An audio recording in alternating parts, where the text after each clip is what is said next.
In this episode, we are talking about downsizing your space and making a too small home work for your family. The real estate market remains very competitive for buyers, and many families are choosing to make their current home work harder for them. Today, we interview two women that have recently downsized, Tara Kohlbacher and Missy Williams. Tara is a professional organizer who runs the Tulsa market for Neat Method, a luxury home organization company. When she's not organizing, she and her husband Isaac are busy raising two almost Irish twins who came to her family through adoption. She has a passion for transforming spaces from chaos to composed, creating a neat life. Missy Williams recently downsized to an 1,800 square foot home with the help of Haven Realty Group. She's the co-founder and executive director of Seed Effect, a nonprofit organization bringing the hope of Jesus and economic empowerment to refugees in East Africa. Prior to launching Seed Effect, Missy worked as an interior designer specializing in space planning. As a working mom of two that works from home, she's found that an effective layout trumps square footage and an organized home calms the chaos. We can't wait for you to hear Missy and Tara's unique perspectives on making your home work for you, no matter the size. Well, good afternoon, y'all. We're so glad you're here.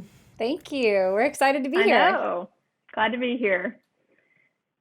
Well, Missy, we'd love for you to tell us a little bit about how you and Tara met and how you guys got connected in the first place. Oh, man. Oh, gosh. That's such a fun story. So Tara and I actually were in a church small group. We were in a foundation group, a little community group for young marrieds at our church. Gosh, Tara, was it 15 years ago at least, I think? It was a long time ago. Yeah. And so through that, we ended up working together as interior designers. So first for a well-known designer here in Dallas, and then we kind of spun off on our own and worked together for a few years, and gosh, have been good friends ever since. That's awesome. Tell us a little bit, Tara, you go ahead and you start this time. Tell us a little bit about yourselves. Like, why are you passionate about this topic? Yeah, so like Missy said, I used to do interior design. That predominantly was my career for 15 years, was interior design. I lived in Dallas at the time. Shortly after having kids, my husband and I moved to Tulsa, Oklahoma, which is where I was born and raised. And we really did it for a job change for him. And I took a little time off once I moved to Tulsa to raise my kiddos. And crazy as it is, I was like looking to get back into work now that I have an 8 and 9-year-old, and recently kind of shifted gears to home organizing. Missy was actually pivotal in that decision. It's funny, she was like, hey, have you heard of Neat Method? Check them out. And then had another friend in Tulsa say, Tara, you'd be perfect for this. Oh my gosh, you should look into Neat Method. So anyway, as it was, I kind of did the interviewing process with Neat Method, and just kind of put one foot in front of the other, and it all turned out. And so anyways, I've shifted my business from interior design to organizing, but it hasn't been so random, if you will, because we're basically the designers to the inside of every cabinet and pantry and the insides of your drawers and everything. So it's been, it's been a journey to get here, but it all makes sense kind of with my personality and my talents with interior design and organizing is like all combined into one. I love that. I can absolutely see the transition between the two. It makes a ton of sense to me. For those of you that don't follow Neat Method on Instagram, we're going to give you all of their handles to be able to follow them later. But it is amazing, extremely inspirational. It makes you want to go organize everything in your house or hire Tara to do so. So we'll definitely make sure you get connected to that. But we're just so excited. I feel like you're going to bless a lot of people just talking about this today. We're finding that a lot more people are staying in their homes right now because the market is so competitive. And even if they weren't thinking about moving, we're definitely all spending more time than we ever did at home. And so we thought this was the perfect episode for people to kind of that feel like they're drowning under their stuff in their current house to really help them get out of that. So thanks for sharing your wisdom today. Yes. Okay, Missy, you're a good friend of mine, and so I know this to be true. At least I consider you to be a minimalist. Do you consider yourself to be a minimalist? You know, that's I would say no, probably because compared to a true minimalist, I definitely would not fit that bill. But I do think compared to probably most of the world, General I err population. more, yeah, the general population. I do think I err more on the side of just simplicity and less stuff. So that could be true depending upon the audience. So I think in the general population's definition, you are a minimalist, but I appreciate that. So under the assumption that we are calling you a minimalist, what do you think led to that? Man, I think it was definitely a journey for me to get here. We lived in a 1930s, almost 2,000 square foot home, and for about 15 years. And I think the longer that we were there, and the more that I added kids into the mix, and I added different jobs. I went from being an interior designer to working for Seed Effect, and just the needs kind of shifted, and I was juggling being a working mom and all the things. I think what I was finding is that there were too many additional things that I felt were demanding my time, of my energy. I had actually read, I guess it was an article maybe about Steve Jobs, how he had a uniform. He wore his Yes. classic black tank top and jeans. And I'd read the same thing about actually a couple of our presidents. I think that George W. did that, where he had all the same suit, and Obama did as well. And what that was doing was alleviating decision fatigue. So it helped to allow your attention and energy to be focused on the decisions that really need your attention and energy, and just removed a lot of the others. And so that was kind of the first place I started, was just kind of a clear out of even my closet, of just, gosh, I've got a lot of stuff in here. I walk in here and I go to get dressed and I realize I don't even wear half these things. What is all this? And it took too much time and too much energy. And so Brianna knows I'm now down to a bit of a capsule wardrobe. I just kind of have downsized in that capacity, and it has made my life so much simpler. And I think when I saw that with just my clothes, of kind of getting over that idea that I can't show up wearing the same thing, or anybody actually cares what I wear. Once I got over the hump of that, it just made my life simpler. And so that started to sort of spill over into the rest of my life, I think, where, I felt it was too much work at the end of the day to put the house back together, to get everything clean. There were just a lot of extra stuff. I didn't have, not everything had a home, and so I didn't know where it went. I'd have piles everywhere. It was just hard to manage all that. And so I think seeing the fruit of simplifying really helped me to purge some of the things and then not bring them back in, because that was probably one of the hardest lessons to learn. I would, when we got married, I think we were given, which I'm so grateful for, but we had 3 sets of dishes, and over 15 years, I found I wasn't using all 3 of those sets of dishes. And so once we're now down to 1 set, and I love it. Everything has a place, it all fits, and I don't have to look at this other set that never gets used, or find a place to store it in some extra closet or attic. And so, yeah, I think it really came from just wanting our life to feel less chaotic and to run better for us. And that just kind of slowly creeped into everything, even down to kind of what my kids have. They don't have a ton of toys. They've got some very well curated, very specific toys, a lot of dress up clothes, and a lot of playtime outside. So, yeah, I think it just seems to be the thing that brings more peace and calm to our home life. And so I've really leaned in on that. And so, yeah, I think that's kind of how I got there. I love that. I'm sure that speaks to a lot of people. And I would say I'm on a similar journey with you, though you're further down the road than I am. But this idea kind of more stuff is going to require more of you. And I think that's kind of true of both of your stories. And I think that's neat for people to hear. Tara, I'd love to hear a little bit about why you think this matters to people, what you think the value is in making sure that you have kind of a system, or organizing, or downsizing. Why does it matter, and why have you chosen to do that professionally? Yeah. Oh, so much to say about this. I know for everyone, life is hectic, and I've seen in my own personal life, like Missy was saying, of just simplifying. It saves time, it saves energy. I am like so obsessed about efficiency in my life that I'm passionate about this. And organization, just creates more efficiency. And I've piggybacked a lot of Missy's life. We're BFFs. I'm following her journey. We're reading the same books. We're listening to the same podcasts. We did go through a season together where we were listening to different podcasts and shows and, reading books and resources about minimalizing, simplifying your lives, if you will, which entails organizing as well. And so I don't know if we've already said this, but I just downsized half the square footage to a rental house. My husband and I were just kind of in over our heads in our last house, and we just needed to change. So we are kind of in a rental house right now trying to figure out some of our lives. And you know what? Downsizing I've never looked back. I mean, we've only been in this house for about 6 months, and we will probably never go back to the square footage.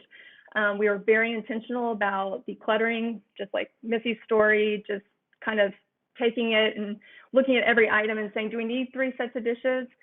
What have we really used in the last 15 years since we've been married? So anyway, we have gone through a journey as well. I'm still on that journey. But, I'm in and out of people's homes every day, organizing them. And I see just like how refreshing and how when we leave, I mean, there's just so much peace, and there's a system in place when we leave. There's, one of the things I feel so passionately about is when we go, we're not just organizing it for looks. We're organizing it really what's working for their family. I mean, we're making a customized solution for their family and with what they have. So they may not be a minimalist, but we're saying you only have this much square footage and you have this much stuff. And so how are we going to equate these two things together the best we can to make sure it's efficient, but also sustainable? And I think that is a huge part of the process that people forget, is it's not just, you can't just watch the home edit on TV and think that that's going to magically work for you. It's really thinking through. I mean, we're problem solvers for people. And I do think like the professional organizer, the benefit it has is we have fresh eyes, just like Missy and I had to go to each other's houses and say, I'm stumped. This is not working for me. But Missy had only seen it one way. It's her stuff and it's her space, and she's always thought of it this way. And I think that was an opportunity when Missy moved too, to really strategically think through, I'm seeing this as a laundry room, but really, what else could it be? I really need it to be my office. I really need it to be a pantry. And so she made that happen by being creative. And that's what we do at Neat Method is we're having fresh eyes and saying, have you ever thought about going more vertical in your space? Have you ever thought about combining these two spaces? Maybe, you need to do a stacking washer and dryer, or maybe you need to add a shelving system in here. And I'll tell you, it just changes everything. So I think we've convinced our listeners that it's possible to have less chaos and less space at the same time. So if they're convinced of that, from my shoes, I can tell you, I'm just guessing I'm the least organized of all 4 of us. Not that I don't want to be. I want to be. Missy particularly really inspires me, and I am trying. And when I have pockets of time, I try and I get started one project at a time. But for those listeners in those shoes, where would you suggest beginning? Like, what are some real concrete, easy steps that they can start with today to go down the path that Missy went on, starting with one thing, leading to a very organized and very efficient home? Mm-hmm. Well, you want to go for this? Well, I'll go and just say, well, like Missy said, I mean, the first step is to, I would say, purge as much as you can. And I do think a set of second eyes on the project is key. I think we all it's nice to talk something out loud and say, do I really use this? Have some accountability of someone you trust. I think and I would just say start small. It'd be overwhelming to do a whole house. That's not really realistic. So just start in what's not working for you. That's when I do a consultation with someone, it's always, what is the spot that's really not working for you the most? Like, what is driving you crazy? And those would be spaces that you're in all the time usually. So probably don't start with like your attic maybe, but maybe start with like your pantry. Lunches are really stressful, like to make with for your kids. And I never have the right snacks. I never, whatever's not working for you, start there. And I mean, and a lot of spaces are not working, but you have to prioritize. But I mean, everyone can do the neat method, if you will. And that is basically whatever space you decide to start with, you're taking everything out, you're sorting and categorizing it, and then you're measuring and mapping out a plan for product, because almost every space needs some kind of bin. When I say product, it means bins, baskets, drawer dividers. Think about the aisles at the Container Store. You're going to need some kind of product to help you. And then you're implementing that back in the space with your categories, and then you're labeling at the very end. So that's kind of, no matter if we're doing a garage or an attic or a junk drawer, that is the process for us. So anyone can really do that. I mean, it's helpful for someone to do it for you, and at the end of the day, say, this is why we did this, and this is how you can maintain it. And this is the zone. I think a lot of people get really out of whack with where their zones are. For example, I'll find like batteries like all over their house. Well, you need one place for the batteries that everyone in your family knows this is where the batteries are. And see how it's just simplifying your lives a little bit of I don't have to think where the batteries are. My kids don't have to ask me where the batteries are. The batteries are in the laundry room, in this drawer, And so, and it's implementing the right product for the batteries, something that really is, have you ever seen those battery cases that are so small, and then you bought too many batteries and then they're overflowing, making sure you're buying the product that works for your batteries and how many batteries you do buy. And I think part of the organizing trick, if you will, is really coming up with solutions that are going to work for your family. So it is a ton of brainstorming, and I think that's why it's nice to have a friend or an organizer to come in and help talk through those things. I'm really reassured to hear you say you've got to do what works for your family, and it's not about having no stuff. Neither of you would say, hey, we're absolutely bare bones, don't own anything, because for most people that's not going to be realistic, especially when you have tiny people who tend to be hoarders, I feel like, in your house. And so that is reassuring to me to hear that as we think about that, and to be able to give yourself the freedom to say, hey, we always take our shoes off by the back door. So let's just come up, instead of feeling guilty that we need to go put them back in the closet, let's just come up with a solution where all the shoes live by the back door, right? It's encouraging to me to hear you say it can be a solution tailored to you, not necessarily a solution that works for every single person. Missy, what are your kind of thoughts? Where to begin, or habits that have helped you? Yeah. I think first, to add to what you were saying, Keely, that's something that, throughout this process of moving, and Tara has been so helpful for me in this of, we have unique things to us. Right behind me, there's a whole row of a whole bunch of different flours, because our family is gluten-free, and I cook with a bunch of different flours. I am dedicating a massive amount of real estate to a bunch of gluten-free flour.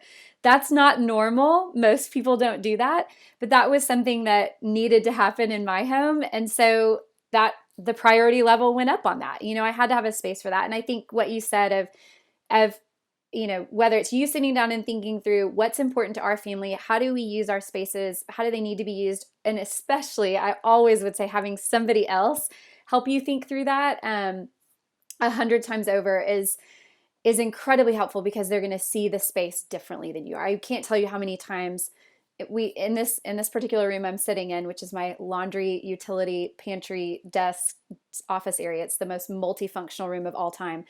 But I also had my vacuum in here at one point, and Tara came in and was like, no, we've got to move that out here. It's got to go into the garage. And we found a perfect spot for it. And just having another set of eyes thinking through how you use the space, I think, is super key. Yeah. And I think, what was your question, Keely? Oh, just habits that you've developed. But I love hearing, I think that gives a lot of freedom that make it work for you. Yes. I think touching on habits is super important. And Missy, I want to ask you about this, and Tara as well.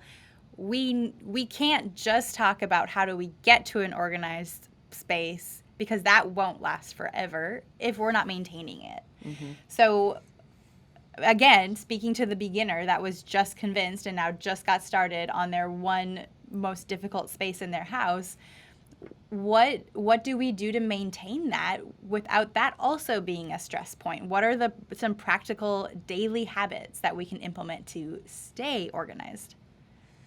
Um, I think, and I'll let Tara from the organization perspective is probably going to add more to this, but to me, I actually think it starts with the design and the process and the zones. If you do not have a home for everything and a way where that it fits, it's not going to go back to that place.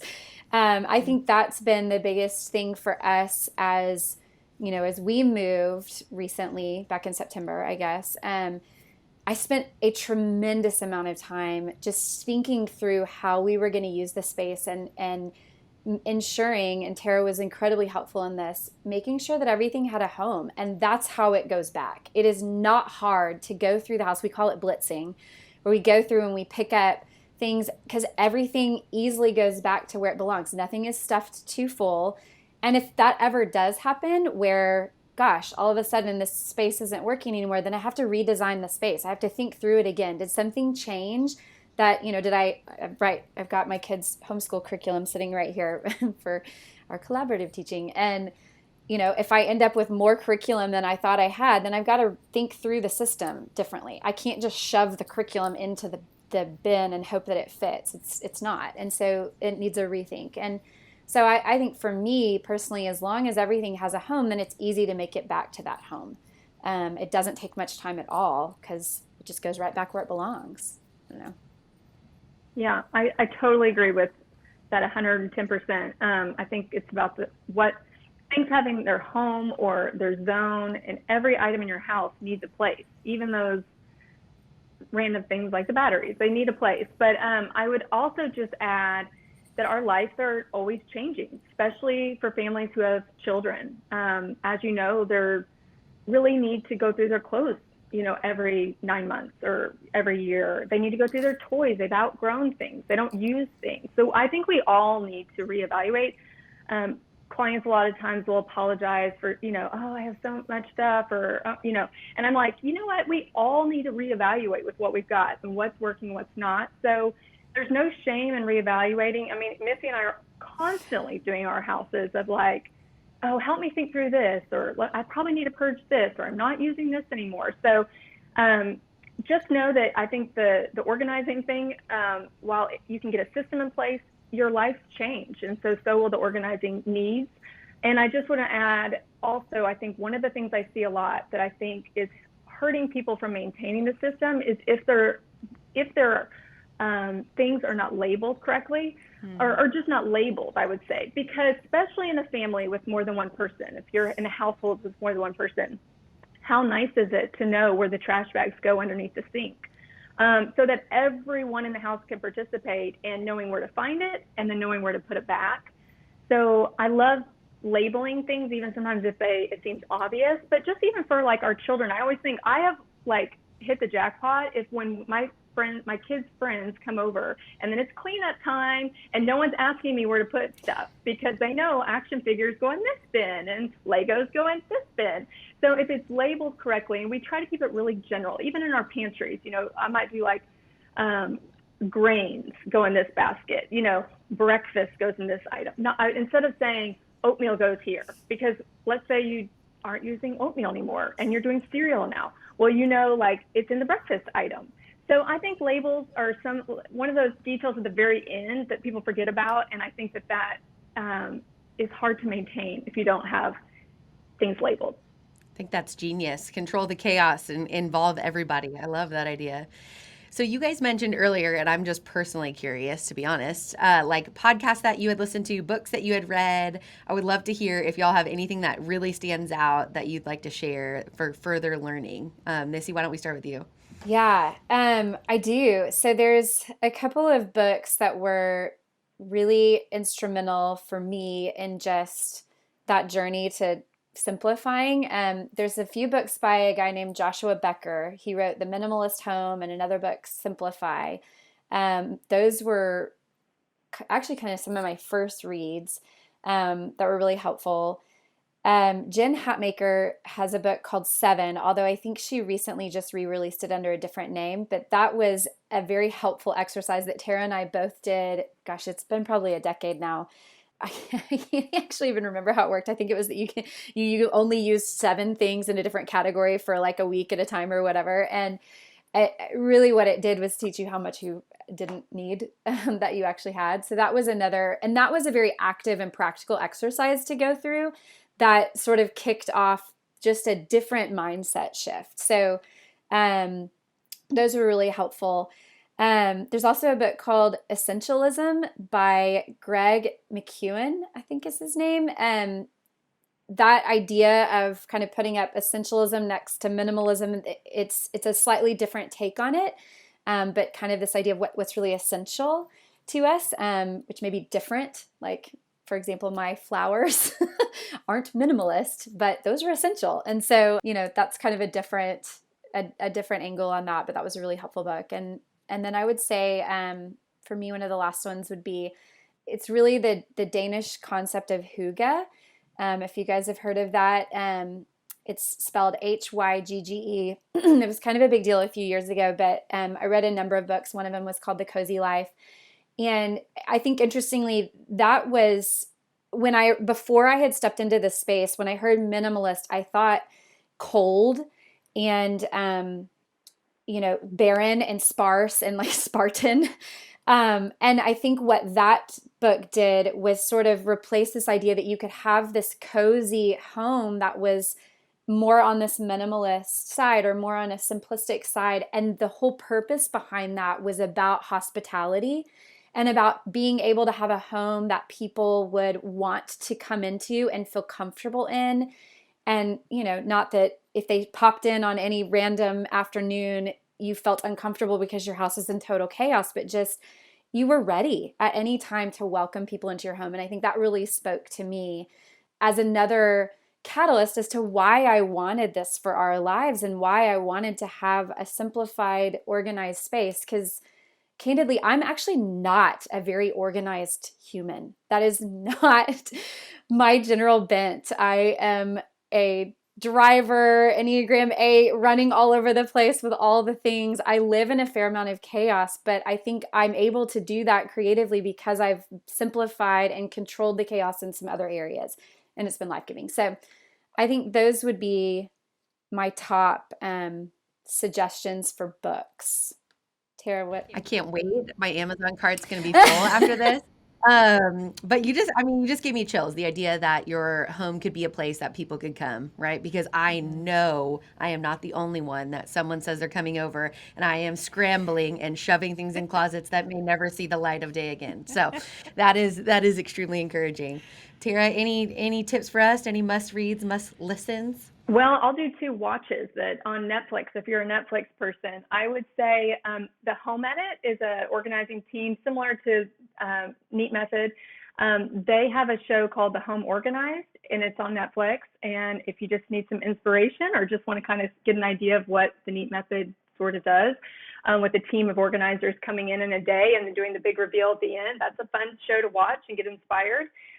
Also, Marie Kondo, I feel like she kind of sets the precedence on, I forget what her show is even called, but her book and then her show definitely had I feel like there's an uptick, if you will, or a popularity of maybe home organizing a little bit. And I feel like she set the precedent for it. And so anyway, if you're looking for a show to watch, those are 2 inspiring organizing shows.